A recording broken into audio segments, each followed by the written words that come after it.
dia, pessoal. Todos conseguem ver minha tela direitinho aí, ouvindo bem? Tá perfeito, Daniel. Beleza, bom dia. Quero agradecer a todos aí a presença. Espero que estejam todos bem nesse momento que a gente passa por esse Covid aí. Meu nome é Daniel, engenheiro de campo aqui da Swigiloc. Vou apresentar com meu colega Sávio Coelho. Passar aqui a agenda para vocês. Para situar vocês um pouco do que a gente vai tratar, vou explicar um pouco sobre o que é sistema de amostragem. Vou falar os problemas ocultos, que tipo de problemas existem nesses sistemas, que muitas vezes não são tão fáceis de identificar, como reduzir e eliminar esses problemas, ou seja, boas práticas e alguns equipamentos que ajudam na solução dos problemas desses sistemas, e características e benefícios de alguns equipamentos que a gente tem na nossa linha de produtos aí. Então, começando, o que é um sistema de amostragem? O sistema de amostragem é uma coisa muito ampla. Ele não depende só de um equipamento ou de um processo específico na planta. O sistema de amostragem ele está intimamente ligado ao processo como um todo. Do início do processo até o final dele, tem traços do sistema de amostragem. Então eu vou começar com o sistema hipotético inicial e vou adicionando peças nesse sistema até que a gente tenha esse sistema completo, vamos dizer assim. Então, basicamente, deixa eu ligar o meu laser aqui. Basicamente, eu tenho o meu processo, um pipe contendo o que eu queira analisar, e o analisador. E eu tenho que fazer o meu produto chegar do pipe até o analisador. Do lado do meu processo, eu tenho as condições desse processo, ou seja, pressão, temperatura, fluxo, que é a vazão, né? Particulado, posso ter umidade. Às vezes é até essa umidade que eu quero analisar realmente. Do lado do meu analisador, também eu tenho os requisitos do meu analisador. Pressão, temperatura, que ele aguenta, a vazão necessária para ele funcionar. O analisador, muitas vezes, é sensível. Muitas vezes não, ele é sensível. E não consegue suportar as condições que estão lá no meu pipe de processo. E no meio do caminho entre o analisador e meu processo, eu tenho o ambiente. Tem uma distância que está esse meu analisador do meu processo. Essa distância é muito importante, mas nem sempre a gente consegue deixar tão perto o analisador do meu processo, tão perto quanto a gente gostaria. E o meu ambiente ele pode influenciar na minha análise. Por exemplo, se for um ambiente externo muito frio, aqui a gente está no Brasil, mas, por exemplo, no sul, a gente sabe que tem locais que podem chegar a temperaturas negativas. Então, se for um gás se eu estiver analisando um gás, e esse gás, nesse caminho, esfriar, pode ser que ele condense alguma coisa desse meu gás. E pode ser que essa parte que condensou seja uma coisa relevante para a minha análise que eu não estou levando. Se for um líquido e tiver muito calor, estiver lá no Nordeste, lá no Amazonas, que é muito quente, se for um líquido muito volátil, pode ser que ele vaporize. E essa vaporização também pode estar levando alguma coisa que eu queria analisar, que eu não vou estar analisando.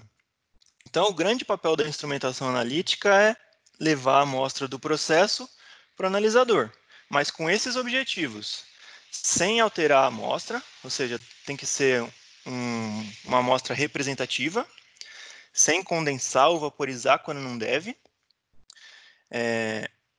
em tempo desejável, né? O meu analisador ele está ali para saber se o que eu estou produzindo está dentro de algum padrão ou parâmetro desejado. E se demorar muito para chegar esse produto do meu pipe até o meu analisador, se tiver um produto incorreto, é o tempo que eu vou demorar para saber que esse produto está incorreto. E o terceiro objetivo macro é sem danificar o meu analisador. Ou seja, tem que ser compatível com todos esses requisitos do meu analisador. Animaçãozinha da análise chegando. Então, como tem diversos equipamentos, eu vou adicionando eles no slide e explicando um pouco de cada um para a gente montar esse sistema analítico como um todo. O primeiro equipamento, o material que a gente tem num sistema de coleta convencional é um probe ou uma sonda. esse equipamento ele ajuda no tempo de resposta, ele ajuda no tempo que a minha amostra vai demorar para chegar até o analisador. Por quê? A gente dimensiona o probe geralmente para ele pegar a amostra do centro da tubulação. O centro da tubulação é onde geralmente está a maior velocidade do fluido passando na tubulação. Ele, por estar no centro, ele também reduz a quantidade de sujeira carregada. Se a gente estiver falando de um óleo, as extremidades da parede do tubo de processo geralmente ficam com algum resquício de produto estagnado. A parede é onde tem a menor velocidade, então é onde provavelmente vai ter o produto mais velho e o produto com maior sujeira. Então, a ajuda do probe para a gente é o tempo de resposta e ele também pode ajudar numa pré-filtragem. Ele tem até tipos de probe que conseguem fazer uma filtragem por diferença de densidade, pela velocidade que o fluido passa dentro do probe. O segundo material que é bastante conhecido, o pessoal utiliza no sistema de amostragem, é o Field Station. Field Station, preferencialmente, ele existe no sistema de amostragem próximo à picagem, geralmente é bem próximo ao probe. O que o Field Station faz? Ele reduz a pressão e faz uma filtragem se for necessário. Para amostras gasosas, por exemplo, é muito importante fazer a redução de pressão o quanto antes possível. Que você fazendo a redução de pressão, um fluido gasoso, quanto mais comprimido ele tiver dentro da tubulação, quer dizer que tem mais fluido lá dentro. Então, se eu tenho um tubo que tem 10 litros de volume hidráulico, se eu tiver 10 bar dentro dele, eu tenho 10 vezes aquele volume de fluido. Então, quanto menor a pressão tiver dentro desse pipe, que vai chegar até o analisador, quer dizer que eu vou ter menos material para percorrer todo esse trecho de tubulação, e tendo menos material, eu vou ter uma resposta mais rápida. Se eu tiver um rotâmetro calibrado a 1 litro por minuto e eu tiver só 10 litros, eu vou levar 10 minutos. Se eu tiver com muita pressão e tiver 100 litros, eu vou demorar 100 minutos. Então, o meu Field Station ele ajuda no tempo e na compatibilidade do material, fazendo talvez essa pré-filtragem. Outro equipamento que existe no sistema de amostragem geralmente é um painel, né, condicionamento e seleção de amostra. Nesse painel eu posso ter, por exemplo, um vaporizador nele, onde eu faço, ele geralmente é bem próximo do meu analisador. Eu posso fazer a vaporização de algum material, se for necessário para análise, mas uma vaporização controlada, né, onde a gente fez os cálculos, foi todo parametrizado certinho. Nele também que eu posso fazer a injeção dos fluidos de calibração no meu analisador. E fazer a seleção de linhas. Como o analisador é um equipamento de valor agregado alto, é de bom grado que ele analise diversas linhas e não somente uma. Para eu analisar diversas linhas, é importante que eu não contamine uma linha com a outra, para que ele tenha uma análise representativa e correta de cada linha. Se eu estiver analisando a linha 1 e trocar para a linha 2, que esse tempo de contaminação do produto da linha 1 que esteja aqui nesse meio do caminho seja o menor possível. Então, o painel de condicionamento e seleção de amostra ele ajuda na representatividade, para garantir que o analisador está lendo a amostra corretamente, sem contaminar uma amostra com a outra. Próximo equipamento seria o Fast Loop. Fast Loop ele é importante para essa velocidade de deslocamento do ponto de coleta até o meu analisador, né? Geralmente o painel de condicionamento e seleção de amostra ele pode também englobar esse Fast Loop e esse Fast Loop estar dentro desse painel. O analisador, geralmente, ele lê coisa de mililitro por minuto. E dependendo do volume hidráulico que você tiver na sua linha, isso pode demorar muito para chegar no analisador.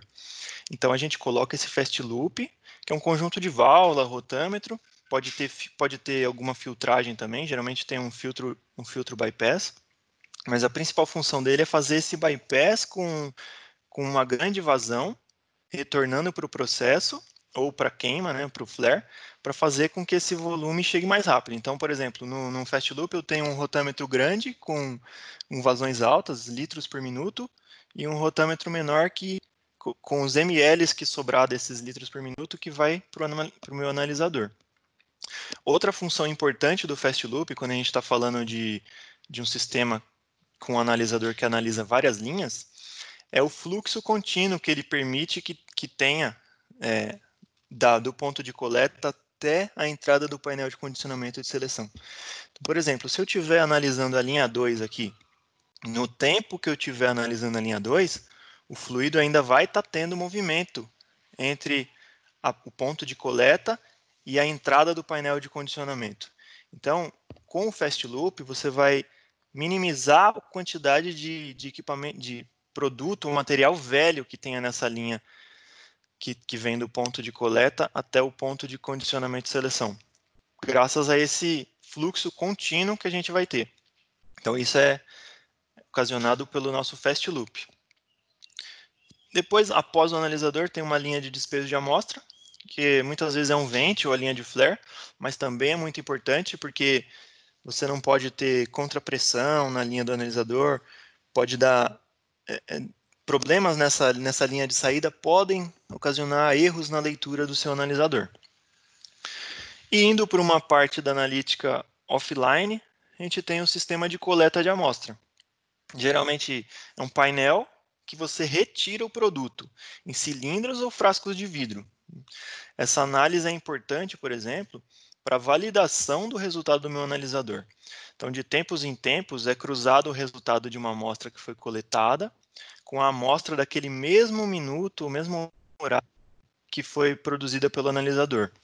Isso faz com que a gente possa auditar mesmo se aquele analisador está dando um resultado correto, coerente, e avaliar qual que está sendo a dificuldade, quais estão sendo os problemas do nosso sistema de analítica.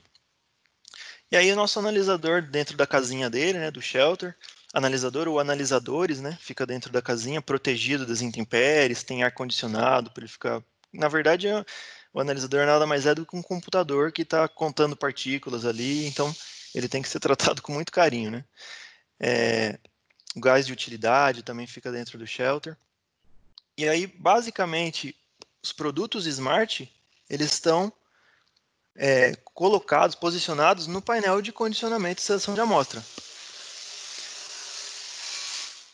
E aqui tem um exemplo de um condicionamento de amostra manual, né, com leitura analógica. Pois manual, entre aspas, porque, na verdade, depois que você calibrou, ele funciona, vamos dizer, sozinho. Mas a leitura analógica, porque tem os rotâmetros analógicos para leitura em loco. Então, aqui, basicamente, o fluido entra por aqui, passa por esse filtro de bypass. Nesse filtro, uma das portas dele é para grande vazão, que é inclusive essa vazão que causa o efeito de filtração dele, e passa pelo rotâmetro grandão. Esse rotâmetro grandão geralmente é litros por minuto, acho que é galões por hora. Então ele tem uma vazão alta. O excedente dessa vazão que não foi para o meu rotâmetro vai para a porta de bypass do meu filtro e vai para o meu analisador. E do analisador volta e passa por um rotâmetro da saída, que nesse caso é aquele despejo da amostra, né? É importante analisar a vazão que está saindo do meu analisador, por exemplo. E aqui eu tenho algumas válvulas de seleção de amostra. É só para exemplificar que seria um painel convencional de condicionamento de amostra. E aí a gente chega nos problemas ocultos. Um dos problemas é a falta do fluxo, falta da vazão. Né? O que pode ocasionar essa falta de vazão? Né? Uma linha entupida, uma válvula fechada. Os analisadores, alguns deles, eles leem o que está na célula de análise dele naquela hora. Se não tiver vazão, ele vai e o produto que tiver na célula dele estiver ok, ele vai indicar, o produto está ok, mas não tem vazão. Então, fica as perguntas. Como você sabe que o produto da sua linha está dentro do especificado, se você tiver, por exemplo, um problema com vazão no seu painel de condicionamento? se você não está tendo a leitura correta, né? Seu analisador está falando que está ok, mas não tá ok, porque na verdade não está tendo fluxo. Dependendo do tempo que esse problema ocorreu, pode ser que eu tenha muito produto fora do especificado já. Quanto que isso custaria para reprocessar? Se é que dá para reprocessar esse material que foi incorreto. Um outro problema oculto é a correlação. Então, a minha linha tracejada, aqui é um gráfico de análise, né? A concentração boa, C8 seria gasolina. Então, eu estou analisando a gasolina que está sendo produzida. Minha linha tracejada é o real que está sendo feito no meu processo. E a minha linha contínua é o que o meu analisador está lendo. Então, estava tudo bem, quando em um determinado momento a leitura começou a ficar incorreta. O que poderia causar isso? Né? O analisador está funcionando bem, mas não está seguindo o processo. O que poderia ter causado isso? Talvez seu fast loop não esteja com a vazão necessária, talvez não esteja tão fast assim. Né? Quantas vezes foi calibrado aquele analisador? As calibrações que foram feitas foram efetivas? Como é que você sabe que foi calibrado corretamente? Quanto o rendimento da planta pode ser melhorado se você tiver essas análises disponível para você poder tomar uma ação em tempo hábil, né? Melhorando esses gastos de insumo e de tempo gasto, tendo uma maior confiabilidade no produto que está sendo gerado. Quanto o rendimento da sua planta pode ser melhorado? Outro problema oculto, perda de tempo. Aqui a gente tem um gráfico de uma pesquisa feita pela Shell, sobre o que é feito no tempo de ação dos analistas. Então, somente 4% do tempo é gasto em falhas reais. 63% do tempo é em campo, fazer a inspeção de rotina, ver que não tem problema nenhum, seguir para o próximo ponto. 20 e poucos por cento só que é gasto em procedimentos padrão de calibração, reset do zero, etc. Então, isso é o tempo que daria para economizar com o sistema de monitoramento. Com esse tempo, quais atividades poderiam ser inseridas no plano de trabalho desses analistas, né? A performance e segurança dos seus colaboradores, menos tempo em campo procurando defeito, ou seja, menos exposição dos colaboradores na área. Por mais segura que sejam as plantas químicas e petroquímicas hoje em dia, estar na área é um risco. E se a gente pode evitar de estar na área, ótimo. Aí fica a pergunta, vocês estão vendo algum desses problemas ocultos, ou seja, problemas de vazão nos rotâmetros, tempo de análise incompatível, sem ter um tempo hábil para você tomar ação, tempo gasto pela sua equipe sem efetivamente fazer nada, só verificando problemas e sem ter que tomar uma ação? E se, né? E se você pudesse identificar e solucionar esses problemas sem ter que deslocar alguém ou equipe para o campo? E se seu sistema de amostragem pudesse contribuir com as operações analíticas do processo, dando um feedback para o próprio analisador ou para controles que você tenha no seu processo, que já atuem na correção do produto? E se seu sistema de amostragem pudesse contribuir para aumentar a performance da sua fábrica, da sua planta, fazendo alguns testes de análise com esses feedbacks que você teve, você conseguisse, por exemplo, aumentar a produção de determinado produto em certo local da sua planta? Então, isso é uma oportunidade que pode estar disponível na sua planta. Então, daqui eu passo a palavra para o meu colega Sávio. Bom dia a todos. Eu vou compartilhar aqui. Vocês já estão vendo minha tela? Ainda está na tela do que estava do Daniel, Sávio. Agora sim está passando. Ok. Por enquanto, sua tela não entrou, ela só está preta.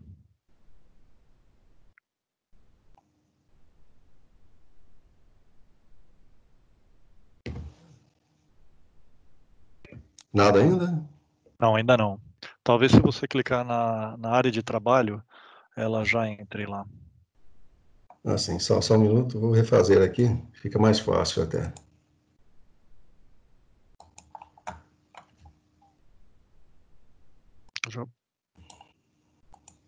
Apareceu?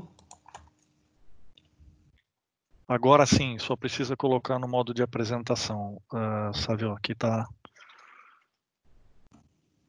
Perfeito, agora está perfeito. Muito obrigado. Acho que é um... Deixa eu só fazer, antes de você, Savio, o Dilton levantou a mão. Dilton, se você tem alguma pergunta, você quer deixar no chat para nós, por favor? Pode ser? Aí nós respondemos a você durante a apresentação, por gentileza. Obrigado, Dilton. Vamos lá, Savio. Só um momentinho, é porque o chat não está disponível para a gente está tentando acessar aqui, não está disponível. Você não consegue digitar ali no próprio chat, Dilton? Não, ele não aparece o link aqui na tela, inclusive outra pessoa que está no grupo também me falou a mesma coisa aqui. Se você clicar, ele não aparece uma abinha ali do lado da mãozinha, entre o número de participantes ali, o chat, se você clicar ali em cima, você não consegue acionar nada por ali? Não está o botão de chat. Ok, tá bom. Vamos fazer o seguinte, faça a sua pergunta então, por gentileza. Não, na verdade eu só estou alertando, aproveitei o intervalo para alertar, porque a gente não está conseguindo deixar a pergunta gravada, aproveitar o momento que está se fazendo a apresentação, para a gente não esquecer e deixar para o final, porque o chat não está disponível, entendeu? Perfeito, te agradeço então pela dica. Aqueles que tiverem perguntas como o Dilton e não conseguirem acessar o chat, por gentileza, deixem então, por favor, levantem a mão ao final da apresentação, que aí nós chamamos no áudio vocês aqui. Então, Dilton, eu já anotei aqui que você tem uma questão, que na verdade você não tem, você estava só alertando. Vou ter depois. Então tá bom, eu te aciono no final. Muito obrigado, viu? Nada. Seguindo. Vamos lá. Então, baseado em tudo que o Daniel explanou até o momento, o que a Sojaloc fez? Ela simplesmente desenvolveu, né, quando fala assim simplesmente, parece uma coisa simples, mas ela é complexa ao mesmo tempo, né? Mas se fôssemos resumir tudo o que foi falado, o que se precisa fazer? Monitorar, ter ações que sejam ações de correção, mas que não esperar uma falha ocorrer. E isso é possível, né? Ou seja, um sistema efetivamente inteligente. Então, a Sojaloc desenvolveu aí uma linha Smart, intrinsecamente seguro, porque muitos dos ambientes onde efetivamente estão instalados esses painéis, esses sistemas de controle, são áreas classificadas, áreas de efetivamente produtos perigosos e tudo mais, ou seja, mas isso não quer dizer que não possa ser utilizado em outras aplicações, como indústria alimentícia, em áreas não classificadas, que seja, farmacêuticas e por aí vai, né? Ou seja, a questão toda seria selecionar, adquirir, montar e integrar todo o sistema de amostragem, né, e os componentes necessários aí para ter essas informações de diagnóstico e fornecê-los a uma rede da fábrica, né, quer seja já uma rede existente, onde até o seu software de interface gráfica, já a empresa, o cliente final já possua, já tenha toda aquela configuração, né, e, no caso, esses módulos de controle, efetivamente, simplesmente pegar todas essas informações, integrar as informações e enviar. Também a Sojaloc faz esses softwares de interface gráfica, mas isso é algo opcional, até porque 99% das aplicações o cliente já tem lá o seu sistema de interface gráfica. Também faz parte do pacote, é lógico, a questão do startup e a questão do treinamento para o uso efetivo do equipamento, né? Analisando o ambiente como um todo, esses módulos, a melhor performance, com certeza, é próximo ali do organizador, próximo ao shelter, que seja, né? Ou seja, basicamente são dois módulos, onde um módulo é efetivamente ali o sistema Smart, né, de envio de recepção e envio de sinais, e tratamento de sinais, e um segundo gabinete que seria aí uma fonte de tensão para os equipamentos como um todo, né? E é lógico, esses sinais são enviados aí para salas de controle, centros de manutenção, laboratórios, que seja, a depender aí da condição do chão de fábrica, né, da aplicação propriamente dito, né. Possui um software de histórico e a grande virtude, monitora continuamente o analisador.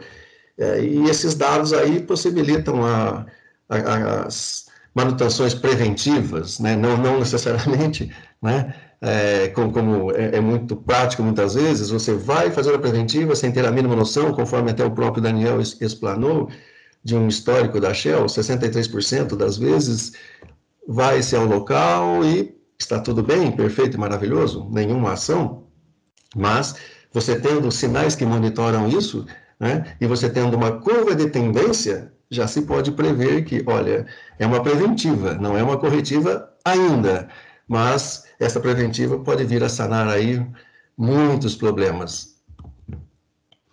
Por exemplo, aqui nós temos, desconsiderando o primeiro minuto aqui, que é um instante aí de startup, mas 1 minuto de coleta de dados, ou seja, um ciclo de 5 segundos aí de periodicidade entre essa coleta de dados, ou seja, nós temos ali uma condição de monitoramento de pressão, a montante e a jusante de algum sistema, nós temos a temperatura e nós temos a vazão, que ela pode ser uma vazão calculada, inclusive.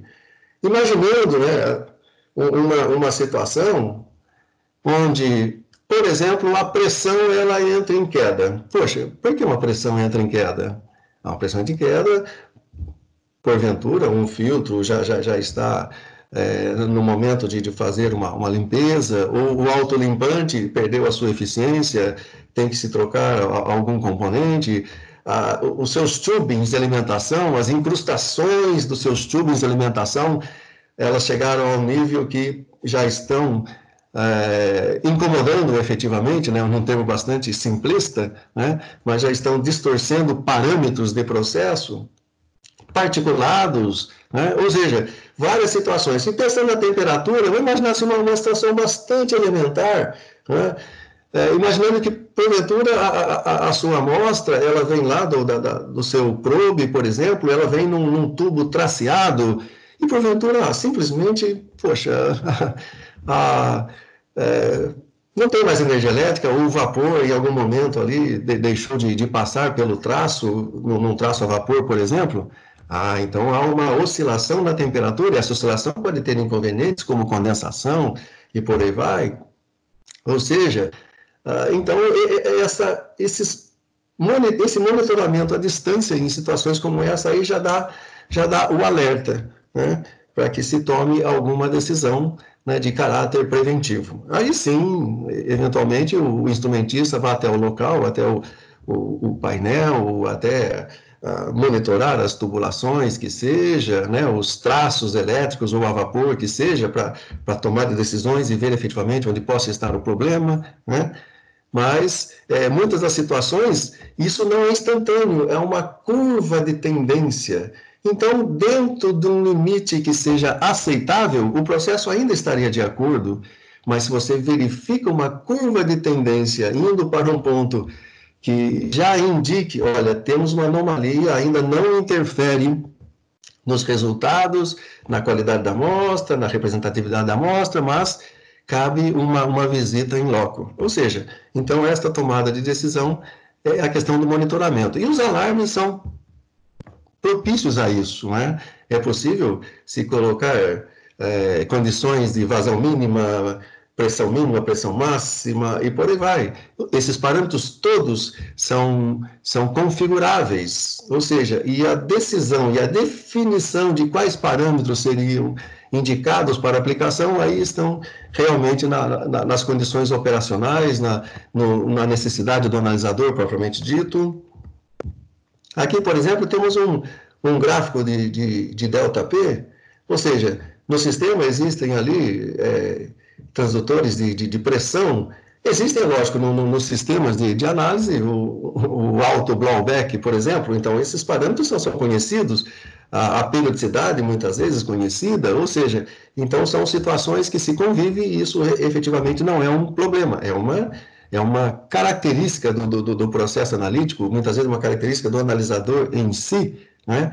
Mas o que se monitora efetivamente aí são as situações das tendências, da linearidade dos pontos. Por exemplo, nesse caso aqui, nós temos uma situação de vazão versus ΔP, né, versus a pressão, ou seja, então, efetivamente se monitoram vários parâmetros e esta equação pressão-vazão efetivamente podem justificar essas condições de necessidade ou não de preventivas ou corretivas, que seja, se for uma coisa eminente, desastrosa, instantânea, alguma coisa assim, mas via de regra não, via de regra o que se percebe efetivamente com o uso desses equipamentos é que tudo leva a uma condição de ser preventivo. Esse monitoramento constante, contínuo, ele leva 99% aí a situações de ordem preventiva, efetivamente, né? Aqui, por exemplo, temos um gráfico onde, como até o Daniel explanou bem, até mostrou um exemplo ali de painel, nós temos um rotâmetro, e esse rotâmetro ele vai dar lá a vazão de bypass, ok? E nós temos o rotâmetro que indica a vazão do analisador, a exaustão, muitas vezes, ela indica a própria vazão do analisador e por aí vai. Então, são definições e são situações que são definidas caso a caso. Ou seja, e isto, percebam que tem linearidade. Esses picos entre a vazão de bypass e a vazão de analisador, eles são bem proporcionais, eles estão bem em paralelo mesmo. E se porventura ocorrer uma variação nisso, porventura a vazão de bypass subir e efetivamente a vazão do analisador decrescer, ou seja, são situações que pode ser um problema no rotâmetro, pode ser um problema no rotâmetro, pode ser um problema de placa de orifício, pode ser incrustação em um dado ponto ali.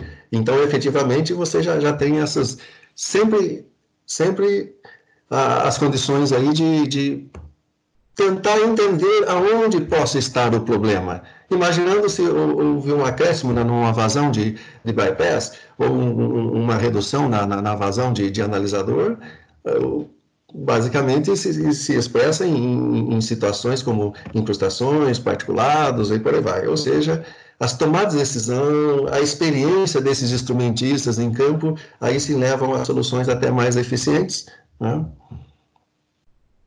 Da mesma forma, né, quando se faz aí uma vista crítica do sistema, onde tem ali um ponto, que quer seja um blowback, alguma coisa assim, onde você faz algum ajuste efetivamente, até houve uma perda de pressão de processo, você foi lá, fez os ajustes e essa vazão retorna rapidamente após a restauração aí das condições de pressão de processo, ou seja, essas tomadas de decisão têm que efetivamente, pós a tomada de decisão, mostrar que se recompôs a linearidade, os parâmetros estão dentro do aceitável, né? Ou seja, então se à esquerda desses pontos houve um decréscimo, aqui muito provavelmente estava havendo aí uma perda em virtude de alguma coisa, né? E isso aí nada mais é do que uma curva de tendência, ou seja, era possível se avaliar numa condição dessa que, num dado momento aqui, no dia 1º de setembro, por exemplo,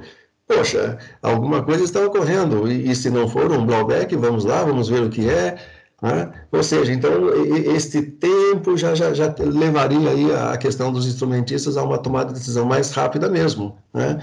E é lógico que, após as decisões todas, né, as ações efetivas em campo, a vazão, por exemplo, retornaria a uma condição, né, operacional, né? Agora sim chegamos no que a Swagelok propriamente desenvolveu, né? Um módulo, né, chamado módulo de controle inteligente, isso é uma nomenclatura usada pela Sogeloc, né? E os transdutores de pressão, inclusive, são coisas compactas mesmo, e existe até uma virtude de serem compactos, né? Quer seja de pressão, quer seja de temperatura, né? E temos até modelos para módulos MPC, ou seja, módulos miniatura mesmo, né? Que são situações bastante peculiares, de um volume morto baixíssimo, inexpressivo mesmo, que são características importantes num sistema de condicionamento de amostra, no sistema de amostragem como um todo, né? Mas é um dispositivo multifuncional e é programável. Existem saídas pneumáticas para controle e seleção da linha, né? E não necessariamente você precisa dessas saídas, porque alguns equipamentos, inclusive, eles que fazem a seleção, ou seja, então, aqueles equipamentos mandam um sinal e aquele sinal mandam para as válvulas de abertura e fechamento, seleção de amostra, pode ter lá 7 entradas, por exemplo, e o próprio analisador definir qual a entrada e a periodicidade. Agora é a entrada 1, a entrada 2, a entrada 3, nessa sequência de tantos minutos, e esse tempo, é lógico, é definido pelo processo, pela característica do analisador propriamente dito. Ou seja, então, também esses módulos da Sogeloc são configuráveis, não necessariamente precisam ter todas essas entradas, né? Porque se o equipamento, né, faz essa seleção de amostra, então ele participa de uma outra forma no processo, né, propriamente dito, né? A fonte de alimentação para energizar os sensores, né? Alguns têm condições específicas, por exemplo, eu preciso de um ponto de 24 volts corrente contínua, maravilha, então existe uma fonte de energia para isso, né? E as capacidades computacionais e de alarme propriamente dito, ou seja, é interessante ter esses alarmes os parâmetros de alarme são definidos pela aplicação, né, pelo usuário propriamente dito.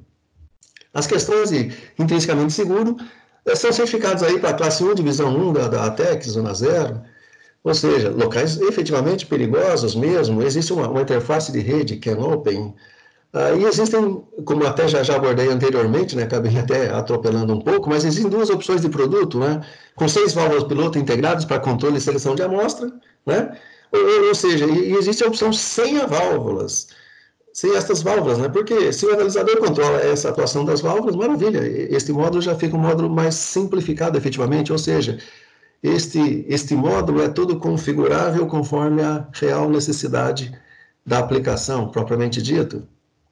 Aí existem as características, né, da saída também, né? As interfaces de rede CAN-Open, intrinsecamente seguras, são 2 pinos, uma baixa voltagem de alimentação de 8,5 até 12 volts corrente contínua por 2 pinos, saída NAMUR, né, para alarme, ou seja, essa entrada pneumática é a entrada ali que seria a de atuação das válvulas de seleção de amostra, são 6 portas de saída, a porta de exaustão propriamente dita aí, que ela é uma necessidade para você aliviar aquelas portas que efetivamente não estão em uso. E as entradas de sensor, né, do módulo de controle inteligente, né, aqui aparecem as entradas de sensores NAMUR, intrinsecamente seguros. A fonte de energia, né, ela é inclusa no pacote, né, pela necessidade de alguns componentes, né, e são utilizados para sensores, né, como rotâmetros ou mesmo switches, né. Aqui são as entradas analógicas do sensor, né. Existem ali entradas de 0 a 5 volts, 4 a 20 mA, uma saída de 23 volts corrente contínua, intrinsecamente segura aí para alimentação de componentes do módulo. Um amplificador de voltagem intrinsecamente seguro, né? Ou seja, todo este pacote de equipamentos é configurável conforme a real aplicação e conforme a real necessidade de cada processo. Mas existe a limitação, uma saída máxima de 100 mA, né, em cada conector, se necessário, né? E uma saída nominal, aí, no caso, de 23 volts, corrente contínua, né, do amplificador de potência, né? Existe um processador de script incorporado. Esse software seria um software de código aberto, né? Exatamente Não é minha área, eu não tenho muito conhecimento sobre essa questão de programação, não, mas basicamente, aí, se os ouvintes forem experts nisso, não é exatamente a minha área, mas a Sojaloc disponibiliza e faz toda esse ajuste, essa configuração conforme aí se o cliente final, o usuário final já tiver todo o seu sistema já adquirido, faz a interface com esses sistemas aí, né? O suporte de funções e matemática avançada para processar as entradas, os sensores, realização de cálculos, por exemplo, a vazão é um cálculo, efetivamente, porque não há o requisito de se ter, né, um medidor de vazão acoplado a isso, né? Faz-se cálculos matemáticos mesmo, né? E esses scripts são armazenados, né, nesse modo de controle em uma memória não volátil, e pode ser configurado aí para rodar de formas autônomas ou por comandos efetivos aí, conforme a necessidade de cada processo em si. Havíamos falado ali da questão do porte, né, das condições dos transmissores de pressão, né?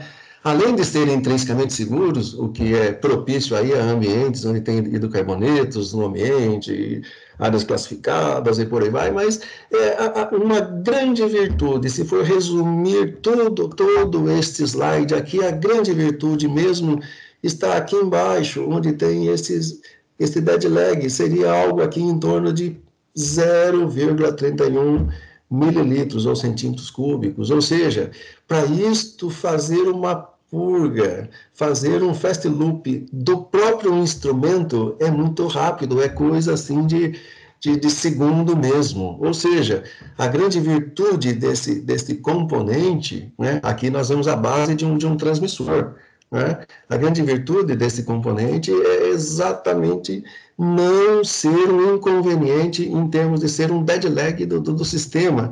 Imaginando assim, eu vou colocar um manômetro de 4 polegadas para monitorar a pressão. Depende do lugar que você colocar isso é um volume morto absurdo, quer seja no bordão interno, quer seja na rosca de acoplamento ao sistema e tudo mais, daí existe uma possibilidade, vamos colocar um selo diafragma, ótimo, reduz o dead lag, mas ainda continua sendo um manômetro, uma coisa, né, analógica.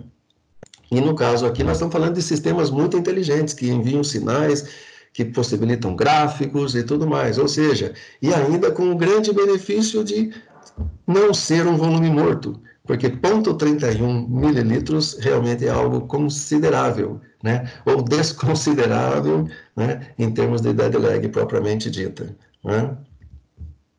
Aqui características, né, dos transmissores, né, dos transdutores, né?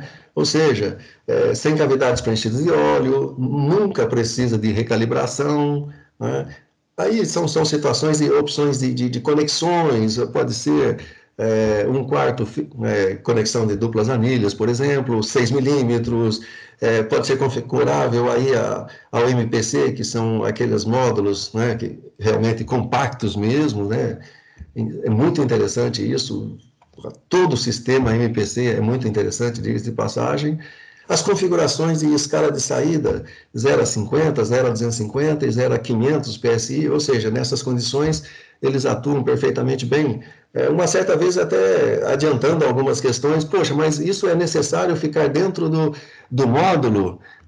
Na forma como foi concebido, sim, mas poderia, por exemplo, se colocar esses transmissores lá perto do probe, até porque se houvesse algo, né, já lá na interface de processo, já teria até aquele sinal também, e que poderia também participar de todas essas discussões sobre problemas, porventura, que podem vir a ocorrer, curva de tendência sobre redução de área, né, do tubing, do pipe, que seja por incrustações e por aí vai, ou seja, mas daí, nesse caso, nós temos para esses, né, esses transmissores que participam aí do módulo, as questões de opção de escala, de 0 a 50, 250 e 500 PSI.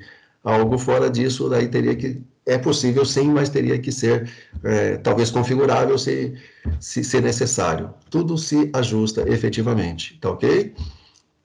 Opções de voltagem, né? de meio a 4,5 volts, né, com saída de sinal de saída de pressão, né, e de ponto a 4,5, né, de saída de temperatura, ou seja, esses sinais aí em termos de tensão para a condição de pressão e temperatura, até porque são transdutores de pressão, né. Esse range, né, de operação está aí entre 9 a 28 volts de corrente contínua, ou aí numa condição de amperagem, 20 miliampere máximo, ok? Aqui temos uma vista, né, de um sistema já instalado, ele pode ser configurável, mas aqui tem uma vista bastante básica até, né? Aqui temos as válvulas, né, de seleção de amostra, as SSVs, por exemplo, né, onde elas recebem um sinal e elas vão abrir ou fechar, que pode ser controlado pelo próprio módulo, lembrando, pode ser até controláveis pelo próprio analisador de processo e por aí vai, né? Esse Modbus TCP aqui, né, para CANopen, por exemplo, com touchscreen e por aí vai, isso também são situações, né, necessárias, né, no IHM, né, para você fazer ali em campo os ajustes necessários, né, as configurações necessárias, né. Aqui o ICM, né, o módulo intrinsecamente seguro, né, aí a fachada dele como um todo, as fontes de corrente alternada, uma fonte de 12 volts, fonte de 24 volts, barreiras e tudo mais. Ou seja, são situações que vão ser configuradas conforme a necessidade de cada aplicação específica. Aqui eu não sei se dá uma real noção de como seja, mas entendam, esses componentes que aqui estão, como esses manômetros, que sejam essas SSVs, até reguladores de pressão mesmo, filtros, são coisas extremamente compactas, né? E que o termo compacto, em termos de preparação de amostras, são muito melhores, né, do que sistemas de maior volume hidráulico, até porque quando se pensa em análise, tem que se pensar em redução de dead legs, e não podemos pensar que os próprios sistemas sejam dead legs, ou seja, vai-se por caminhos onde a redução de volumes hidráulicos são coisas bastante peculiares e necessárias a um tempo de resposta, a uma representatividade de resposta. Situações, por exemplo, inteligentes, como as SSVs, por exemplo, de não ter uma contaminação cruzada, ou seja, se você está com uma amostra e você ciclou para uma outra amostra, já tem toda uma situação de não ter esse cruzamento de entradas e essas contaminações que sejam, né? Então, são sistemas que possuem realmente uma grande inteligência por si só e depois acoplado nesse módulo de controle que acabam dando aí melhores diretrizes até sobre a performance efetiva do conjunto da obra, né? Opa! Não sei se eu falei rápido demais, mas era o que nós tínhamos para apresentar em termos aí do produto, né, a linha Smart da Sogelok, né? É lógico que quando se fala num sistema como este, existem outras coisas que a Sogelok disponibiliza ao cliente, né? Uma delas, por exemplo, é fazer uma análise, fazer um on-site survey do processo como um todo, de todo o sistema instalado, né? E até como já fizemos em clientes, e se necessário, vem até o Tony Waters para participar, né, dessa avaliação do sistema de amostragem, sistema de condicionamento de amostra, né? Ou seja, o céu é o limite e vai depender aí pela condição operacional efetivamente, pela complexidade, pelo grau de problema que porventura possam ter em seus analisadores. Tudo isso é analisado, tudo isso é colocado sob a forma de um relatório efetivo, pontos de melhoria e tudo mais. Ou seja, sempre que fazemos esses trabalhos, o nosso guru é Tony Waters, que é uma referência mundial, né? Ou seja, basicamente, temos esses sistemas para ofertar, como também a condição de fazer uma avaliação on-site, né, do seu sistema e se porventura, né, poder colaborar em ter uma melhoria no sistema como um todo, e estamos à disposição a todos. Eu acho que de minha parte já concluí, iríamos para a parte dos questionamentos propriamente ditos. Obrigado, Sávio. Muito obrigado ao Daniel. Queria pedir desculpas a todos os nossos clientes e parceiros que tentaram interagir sem sucesso pelo chat. Recebi aqui algumas informações de alguns dos nossos consultores técnicos de que tem clientes com perguntas, mas não conseguiram, conforme o Dilton havia já comentado, acessar o chat.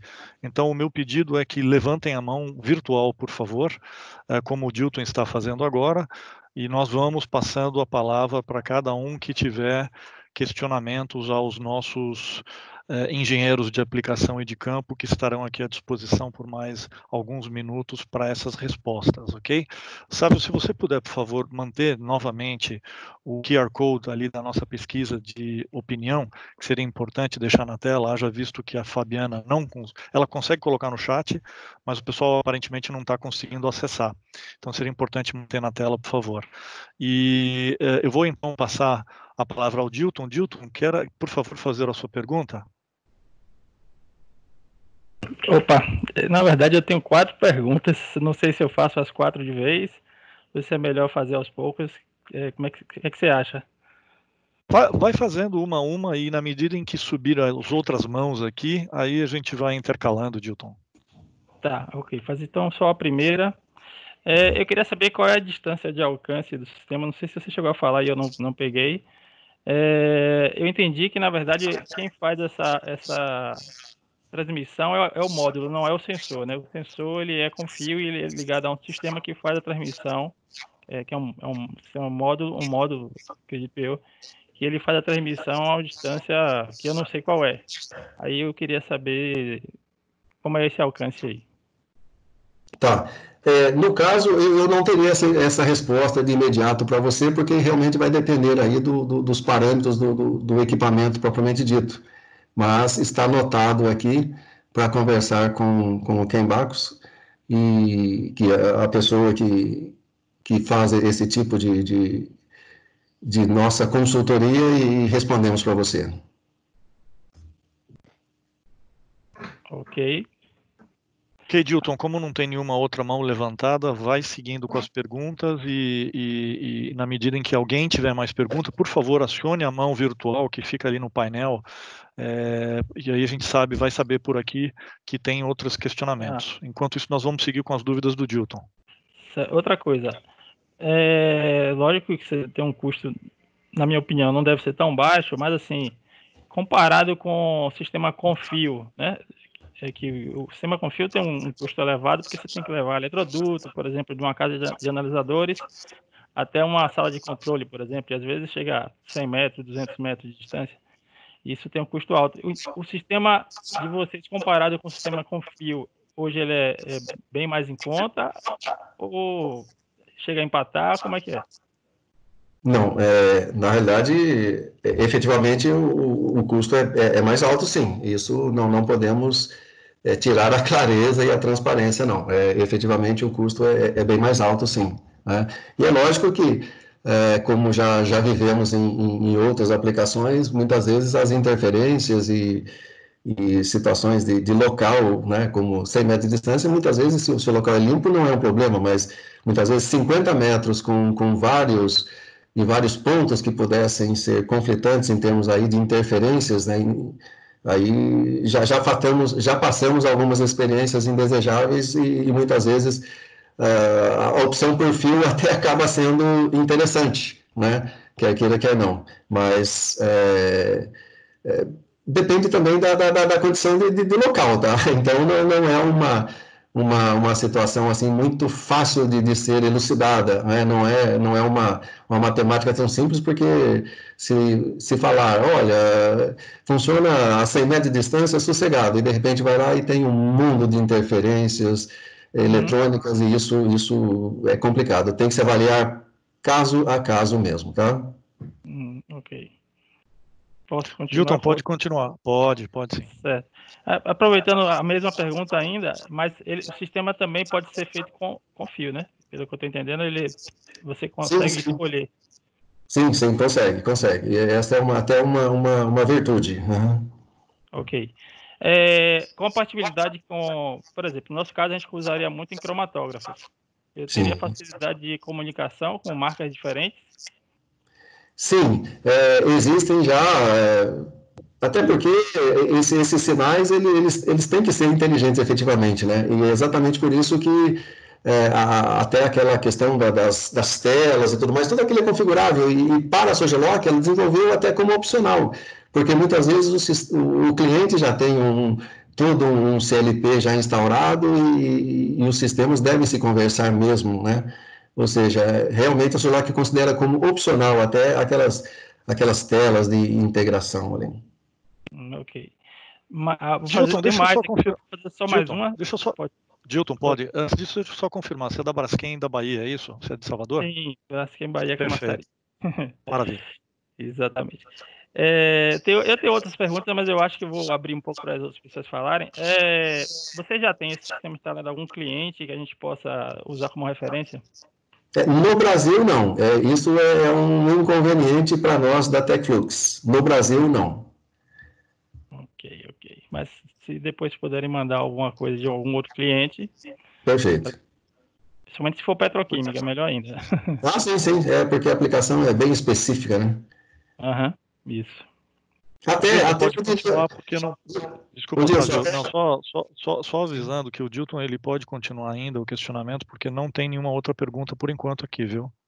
né?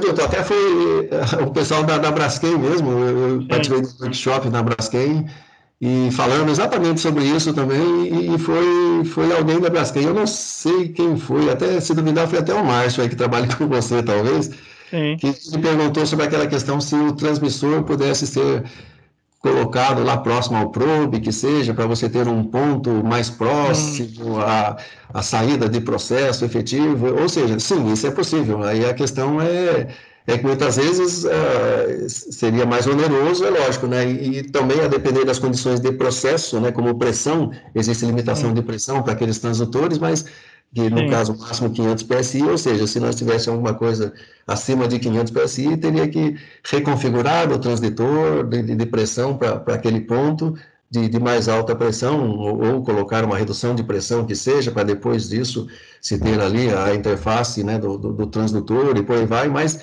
sim, também é configurável nesse quesito para que esse sinal seja tratado ali pelo módulo de controle. Ok. Outra coisa, a recepção, caso o sistema seja sem fio, né? Eu entendi que aquele módulo fica na sala na CAN, né? E o outro equipamento eu poderia instalar numa sala de controle, seria isso? Não. Na prática, aquilo ele tem que ficar ali, ou dentro ou fora do shelter mesmo, tá? O mais próximo possível do analisador. E o sinal vai passar de controle, mas o equipamento em si, ele fica ali no shelter. O sinal que você fala já é o sinal com fio, é isso? Com fio ou sem, mas o equipamento, aqueles módulos, né? A parte hard ali, ela fica no shelter. Ok.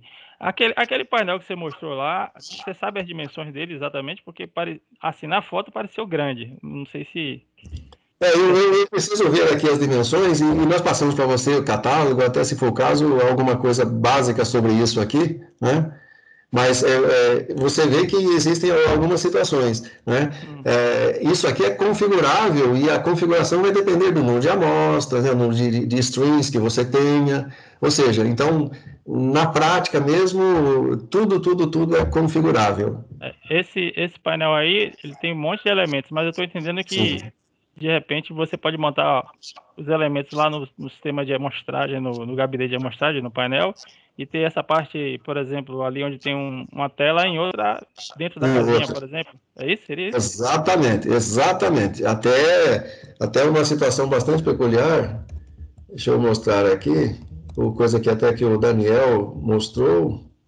Esse painel, por exemplo, que está na tela, é um painel que foi... Esse é um painel, né, todo mecânico, né? Ele foi montado na Braskem de Capoava, ali para o Cláudio, tá? Ou seja, sim, o que você fala é fato, né? Pode-se colocar, de repente, um módulo de envio de sinais aqui e mandando o sinal para aquele... Para o ICM ali, né, o módulo de controle, ele vai tratar as informações e enviar o sinal ali para a área de confiabilidade da fábrica.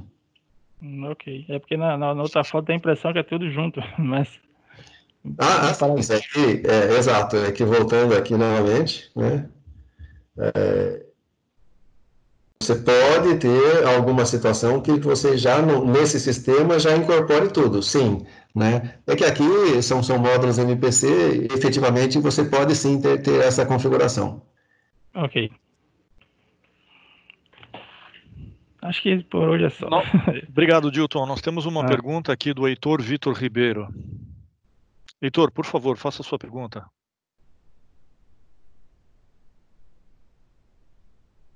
Heitor, é só tirar do mudo e aí fazer a pergunta e colocar no mudo de novo.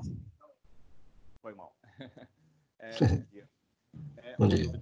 A gente trabalha lá no CEMPS e a gente tem um sistema de permeabilidade relativa em sistemas de gás. Teria algum regulador de pressão e algum flow meter para usar com gás? No caso, o ensaio de permeação significa que talvez a sua vazão seja uma vazão de talvez até microlitros, né? Esse é o problema, né? É isso?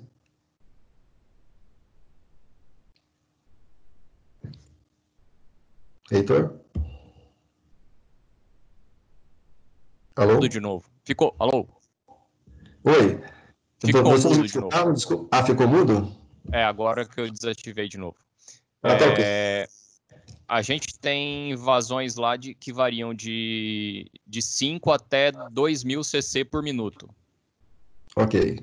Porque como é um teste de permeabilidade, conforme você vai passando o gás e ele vai liberando o fluxo de dentro da amostra, a vazão vai aumentando. Perfeito. Ensaios de permeabilidade são conhecidos até. Eu acho que talvez o seu grande problema seja na baixa vazão, né? Isso é algo confuso realmente.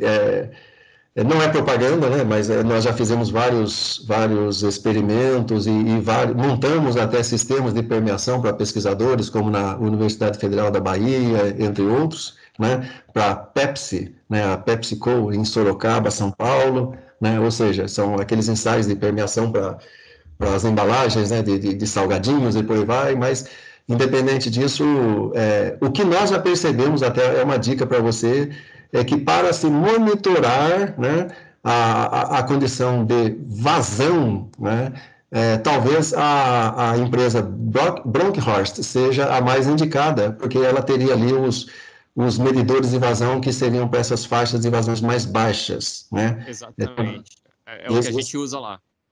Só que daí tem uma dica muito específica para vocês, porque nós passamos por isso, né, no ensaio propriamente dito. Quando no final do processo colocamos ali o medidor de vazão, e o medidor de vazão era a extremidade final do processo, né? Havia um controlador de vazão no início e havia um medidor de vazão no final, e isso era uma necessidade de processo. Quando percebemos que havia uma leitura no início, onde efetivamente se passava o gás ali, que passava por um sistema para umidificação, e depois passava ali onde ficava a célula de permeação, e esse gás carreava o que passava como um nitrogênio umedecido, alguma coisa assim, passava pelo produto que atravessou a célula de permeação e carreava isso ali para o componente que iria coletar a amostra. Isso, o que acontecia? A medição de saída era zero, mas a medição de saída não é zero, porque nós temos vazão contínua e tudo mais, ou seja, no mínimo, independente da condição de vazão gerada pelo nitrogênio ali, pelo regulador de pressão que fosse, em baixa pressão, né, e que somada à vazão da permeação propriamente dita ali, da célula, então deveria ser, no mínimo, igual à vazão que está saindo no início do processo, de nitrogênio puro que fosse, não, ela cai a zero. Aí a dica é você colocar um longo trecho aí de uns 3 metros, que seja, de um capilar de 1/8, e você colocar uma válvula, não de agulha até, colocar uma válvula micrométrica, para você criar uma perda de carga, e daí o seu medidor de saída, ele vai ter a leitura real. Ou seja, O como ele faz uma problema maior descarga? que a gente tem é Aham. com relação às caixas que ficam de aquisição. Então, o medidor da Bronkhorst lá, ele tem uma parafernália própria dele lá, Sim. uma caixa preta, e aquilo ali é horrível. A gente não consegue configurar, não consegue mexer, e qualquer problema que tiver, tem que trocar aquilo lá e custa uma fortuna cada caixinha daquela. Então, a ideia que eu tinha era fazer uma coisa mais simples. Assim, a gente tem um medidor com uma saída USB que liga no computador ou então no sistema da National e faz a aquisição de dados. Aí eu queria saber se vocês tinham alguma coisa para eu poder substituir aquele sistema da Bronkhorst. De um jeito ou de outro, o medidor de vazão ou o controlador de vazão, você não consegue escapar. Tá? Talvez esse módulo de aquisição de dados que seja um problema para você, mas o medidor e controlador teria que ser alguma coisa Bronkhorst mesmo, tá ok? Mas isso que você menciona, é interessante, que vamos conversar com o Ken Bacos da mesma forma e ver se nós conseguimos pegar aquele sinal da Bronkhorst, e conhecemos aquele pessoal todo da Bronkhorst, não há problema algum, né? E ver se conseguimos colocar nesse módulo aqui para tratar o sinal para você. Ou seja, que nada mais é do que pegar a leitura propriamente dita e mandar o sinal e tratar esse sinal, né? Sim. Tá, então, vamos ver se conseguimos fazer a integração nesse nosso módulo aqui. Se possível for, aí passamos para você, né? Eu acho que seria interessante você nos passar e-mail até disso aí, para termos isso documentado também, né? Mas fica interessante, sim, a sua aplicação, até porque ela é bastante conhecida mesmo, né? Joia. Muito obrigado. Está endereçado, Heitor. Obrigado, viu? Valeu. Vamos lá. O Dilton tem mais uma pergunta aqui. Opa, eu de novo. Eu já vi ele falando aí na última pergunta, última resposta aí, que o seu módulo ele é compatível com outras entradas e outros sistemas, não sei, outro sensor. Agora eu queria saber o inverso. Esses sensores de vocês, de pressão, de temperatura, eu consigo acoplar ele em esses outros sistemas ou só com o módulo de vocês? Não, você consegue sim, porque são componentes, né? Imagina assim, esse que está na tela, por exemplo, que é para o módulo MPC, lógico, você vai precisar de uma plataforma MPC para conseguir acoplá-lo. Mas um transdutor, por exemplo, que seja OD, você acopla isso em qualquer ponto. E o sinal é sinal de catálogo, ele vai mandar um sinal de tensão para você. Se isso for adequado ao seu sistema, está resolvido, a interface já está feita. Ok. Boa, excelente isso. Bom, pessoal, vamos chegando ao final do nosso webinar. Se alguém tiver mais alguma pergunta, nós esticamos aí por mais 2, 3 minutos. Por enquanto não tem ainda nenhuma mão levantada aqui. Enquanto não tem, queria só reconfirmar que o nosso próximo encontro é na quinta-feira da semana que vem, às 10 horas, com o tema Conexões, Swadelock, Diferenciais e Aplicações. E, mais uma vez, então, caso não tenha mais nenhuma pergunta, não tenha mais nenhuma mão levantada, gostaria imensamente de agradecer aqui ao Daniel, ao Sávio pela apresentação, ao Nilson pelo suporte, a todo o nosso pessoal de corpo técnico que está presente, auxiliando, a Fabiana do marketing, ao Dilton e ao Heitor aqui, que enriqueceram absurdamente aqui a nossa discussão. Muito obrigado a todos. Mais uma vez eu peço desculpas pelo problema que nós tivemos no chat. É a primeira vez que nós enfrentamos uma situação dessas em que ninguém que está presente consegue acessar o chat. Isso tem fluído muito bem nos últimos 15 webinars. Nós precisamos acionar aqui o nosso pessoal do TI para ver se tem algum problema. E eu gostaria de deixar então a palavra final tanto para o Daniel quanto para o Sávio. Mais uma vez, muito obrigado a todos. Só agradecer mesmo, pessoal, a presença e todos saudáveis contra esse vírus aí. Obrigado, pessoal. Pessoal, eu só tenho a agradecer mesmo, e E bom dia a todos, bom trabalho a todos. Valeu.